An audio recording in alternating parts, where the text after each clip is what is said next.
Göktepe'de seyahatçıların, ziyaretçilerin köp gelýän yerleriniň biri Göktepe'de yerleşýän meçitdir.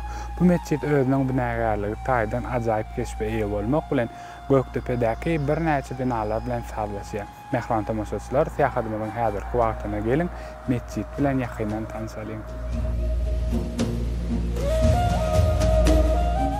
Göktepe meçidi dünýäniň meşhur taryhy ýadygärlikleri dek seyahatçylaryň höwes bilen gelýän yerleriniň biri. Göktepe meçidi Göktepe'niň esasy arhitektura nişanlarynyň biri. Meçidiň rengi özüne çekiji bolup, onuň ähli yerleri mermer bilen örtülen. Agacı oýulyp ýasalan gapylar ünsüň özüne çekýär.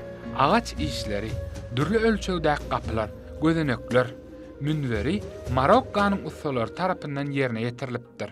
Guruluşykda zähmet çeken Marokkaly ustalar bu meçitde ulanılan tahtalar bizde mukaddes ağaç hasaplanýar diýip gürrüň beripdirler. Şonuň üçin hem bu tahtalary dine meçit ýaly mukaddes ýerler üçin peýdalanýar diýip aýdypdyrlar. Meçidiň 4 minarasy bolup, olaryň hersiniň beýikligi ýerden ýokarlygyna 63 metr. Minaranyň 24, 38, 63 metrlerine minaranyň daşyna çykýan ýörükde gapylary bar.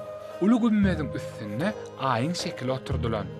Ulu gümmediň beýikligi meçidiň aşaky ýerinden ýokarlygyna 42 metr, 60 santimetr.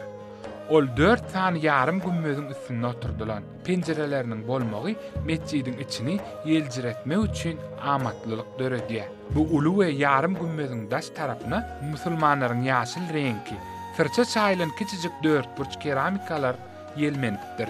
Gümmed bir ýar sırçasy bilen hem nakkaşlanypdyr. Gümmediň materiallary 70 gradus gyzgynlyga çydamly.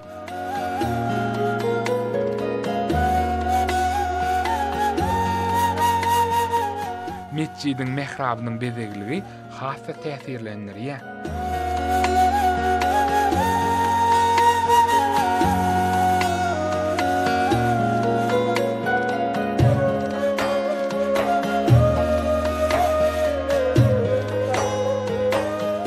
İçindäki diwaryň aşak eteginde türkmen hallarynyň göllleri ýerleşdirilipdir.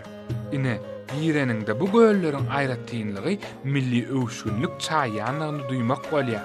3 gatda jemi 8180 adam bir wagtda namaza durup bilýär.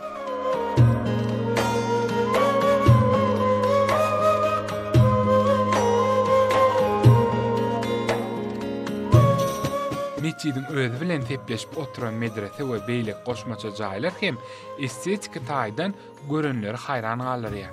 Bu iki gatdan ibarat bolan goşmaça jaýlaryň ikinji gaty tutuşlugyna medrese üçin niýetlenen.